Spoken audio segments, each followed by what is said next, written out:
కాకినాడ జిల్లా పెద్దాపురం పట్టణంలో భారతి శిరీష అనే ఇద్దరు మహిళల మధ్య ఏర్పడ్డ వ్యభిచార వివాదం కొత్త మలుపు తిరిగింది. కావాలని తమ కులాన్ని టార్గెట్ చేశారని ఇప్పటికే సూర్యబలిజ వంశస్థులు ఆందోళన నిర్వహించారు. తాజాగా యూట్యూబర్ పెద్దాపురం పరువు తీసేశారంటూ కూటమి ఆందోళన వ్యక్తం చేసింది. Peddapuram MLA TDP polit bureau సభ్యుడు నిమ్మకాయల చిన్నరాజప్ప, జనసేన జిల్లా అధ్యక్షులు డీసీసీబీ చైర్మన్ తుమ్మల బాబు ఆధ్వర్యంలో వందలాది మంది ఆందోళన నిర్వహించారు. పెద్దాపురం అభివృద్ధికి మారుపేరన్నారు. అయితే పెద్దాపురాన్ని దారుణంగా చిత్రీకరించారంటూ ర్యాలీగా పోలీస్ స్టేషన్ కు వెళ్లి ఎస్ఐకి వినతి పత్రం ఇచ్చారు. పెద్దాపురం అంతా అభివృద్ధి బాట వెళ్తుంది. ఇవాళ అందరూ కూడా అవేర్నెస్ వచ్చింది. అందరూ చదువుకుంటున్నారు, ఉద్యోగాలు చేస్తున్నారు. వీళ్ళ ప్రజలందరూ కూడా చైతన్యం పొందారు.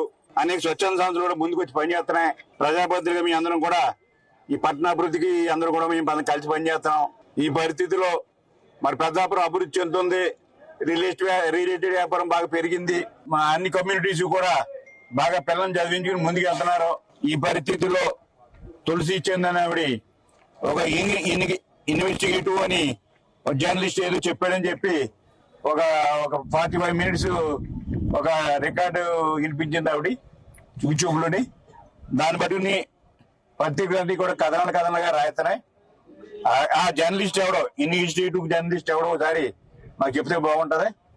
ఎందుకంటే ఇవాళ పెద్దాపురంలో ఇప్పుడు ఇప్పుడు చెప్పిన విషయాలు అన్ని కూడా గత 50 సంవత్సరాల కింద జరిగాయి. స్వతంత్రం